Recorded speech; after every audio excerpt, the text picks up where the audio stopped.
बिस्मिल्लाहिर्रहमानिर्रहीम अस्सलाम वालेकुम नाजरीन, मैं हूं उस्मान इकराम।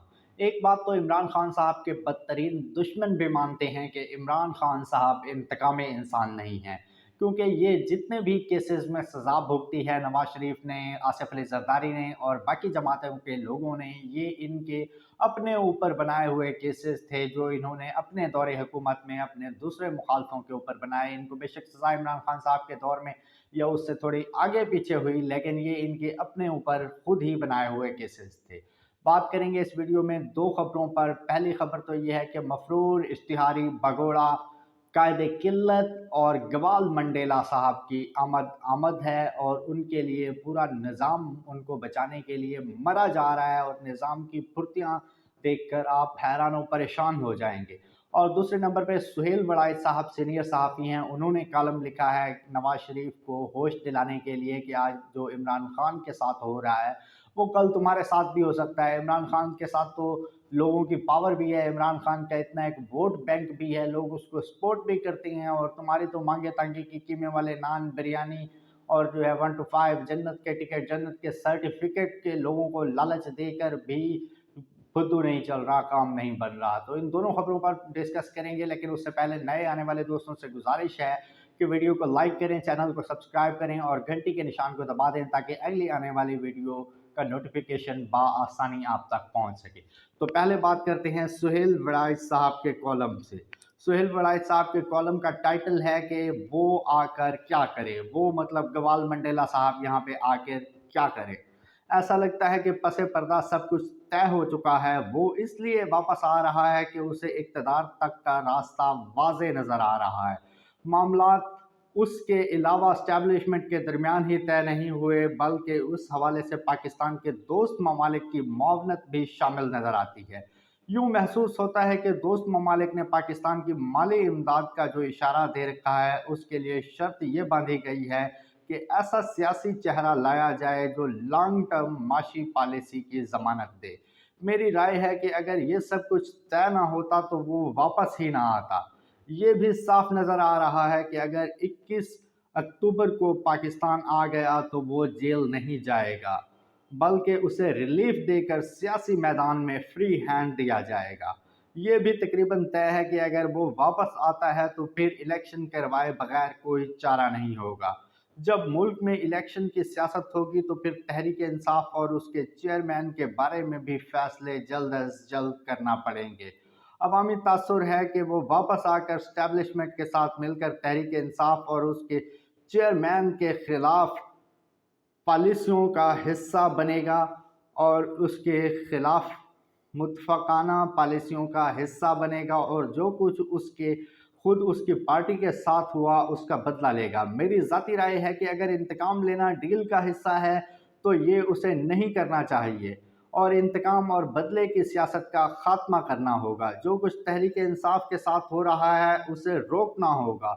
मेरी ये राय नहीं कि वो 19 अगस्त 2022 को लंदन में मियां नवाज शरीफ से मिला था और ये अर्ज़ की थी कि आप 3 दफ़ा पाकिस्तान के वज़ीर आज़म रहे हैं और मुल्क के सबसे सीनियर सियासतदान और तजर्बाकार सियासतदान हैं। आपको चेयरमैन पीटीआई तहरीक इंसाफ के ख़िलाफ़ इंतकाम का हिस्सा नहीं बनना चाहिए। मियां मोहम्मद नवाज शरीफ ने मेरी राय से इत्तफ़ाक़ ना किया और कहा कि तहरीक इंसाफ के चेयरमैन सियासतदान नहीं, बल्कि वो सियासत और सियासतदानों के सरे से ही मुखालिफ हैं। अब जबकि वो खुद अपनी ही पॉलिसियों की सज़ा भुगत रहे हैं तो हमें उनको बचाने की क्या ज़रूरत है। मैंने उनसे इस मुलाकात में भी मियां साहब की राय से इख्तलाफ किया था और आज भी उस राय से इख्तलाफ कर रहा हूँ।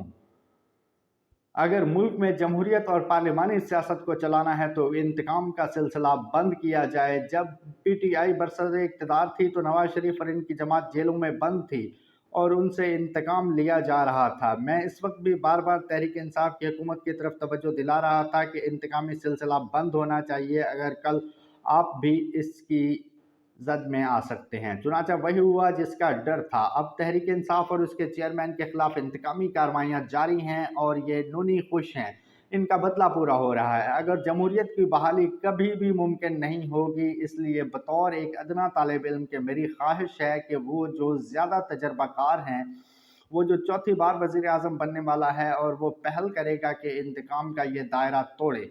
मुल्क के सियासी तकसीम की बजाय मुफाहमत का डोल डाला हो। क्या ही अच्छा हुआ कि आने वाला आकर कहे कि मेरे मुखालिफ को जेल से निकालो, और अगर ऐसा मुमकिन ना हो तो जब उसे इक़्तिदार मिले तो पहला काम ये करे कि अपने मुखालिफ को जेल से निकाल कर उससे मुफाहमत करे। अगर उसने ऐसा ना किया तो वो कामयाब होगा और ना ही पाकिस्तान आगे चल सकेगा। लेकिन ये सब कुछ तो तब होगा कि जब वो अपनी मर्ज़ी से आ रहा हो, उसे तो वापस लेकर आया जा रहा है, और जो अब्बू उसे वापस लेके आ रहे हैं वो उसे अपने किसी मकासद के लिए वापस लेकर आ रहे होंगे। वो इसे इसलिए वापस थोड़ी लेकर आ रहे हैं कि वो आके इमरान खान को जेल से निकाले और मुफाहमत की पॉलिसी अपनाए और जो है अपने सियासी मुखालफिन को रिलीफ दे, जबकि ये और इसकी बेटी तो खुद बदतरीन दुश्मन हैं और ये बड़े ज़ालिम किस्म के इंसान हैं। अपने सियासी मुखालफिन को जो है क्रश करने की बातें करते हैं, जिस तरह मरीम नवाज़ साहिबा ने माजी में भी बातें की कि इमरान खान को क्रश कर देना चाहिए। अब दूसरी खबर यह है कि नवाज़ शरीफ को बचाने के लिए पूरा सिस्टम किस तरह नंगा हो रहा है। नवाज़ शरीफ साहब के तोशाखाना केस में हिफाजती ज़मानत के लिए नोटिस जारी किए गए थे। वहाँ पे उनके फिंगरप्रिंट, उनके जो एक पार्टी के बंदे हैं अता तारड़, उन्होंने किया। नवाज़ शरीफ की केस समाअत के लिए मुकर्रर हो गई। रजिस्ट्रार ऑफिस ने बगैर किसी एतराज़ के उसको एक्सेप्ट कर लिया कि हमें कोई एतराज़ नहीं है। आधे घंटे के अंदर बेंच भी बन गया कि ये बेंच केस सुनेगा। केस की समाअत भी लग गई। गवाल मंडेला साहब के वकील ने अर्ली हेयरिंग का कहा हुआ था, इसलिए केस की समाअत भी लग गई। नैब के प्रोसिक्यूटर वहाँ पहले से मौजूद थे, उनको नोटिस भेजने की ज़रूरत ही नहीं पड़ी। उन्हें पहले से पता था कि ये होने वाला है, तो इसलिए वो अच्छे बच्चों की तरह बगैर टाइम ज़ाय किए पहले ही वहाँ पहुँच गए। तो नैब के प्रोसिक्यूटर्स ने पहले से वहाँ पहुँच गए और उन्होंने कहा कि हमें कोई मसला नहीं है, उसको सुने और फौरी तौर पे इंसाफ दें मियाँ साहब को। जबकि इमरान खान साहब के केस में जब उन्हें गोलियां लगी हुई थी तो उनके वकील नईम हैदर पंजोता और दूसरों की तरफ से जब दरखास्तें जमा करवाई जाती थी तो वहाँ पे ये कहा जाता था कि इमरान खान साहब वहाँ पे फिंगरप्रिंट करने आएँ ज़रूर, बेशक उन्हें स्ट्रेचर पे लाया जाए, व्हील चेयर पे लाया जाए, लेकिन इमरान खान साहब वहाँ पे लाजमी आए। लेकिन यहाँ पे आप देखें कि नवाज शरीफ को बचाने के लिए किस तरह मरा जा रहा है, पूरा सिस्टम नंगा हो रहा है। जो लोगों में थोड़ी बहुत इज्जत थी उसको भी लगता है जानबूझकर ख़त्म किया जा रहा है। तो उम्मीद है आप लोगों को इन्फॉर्मेशन पसंद आएगी। अपना ख्याल रखें। अल्लाह हाफ़िज़। पाकिस्तान ज़िंदाबाद।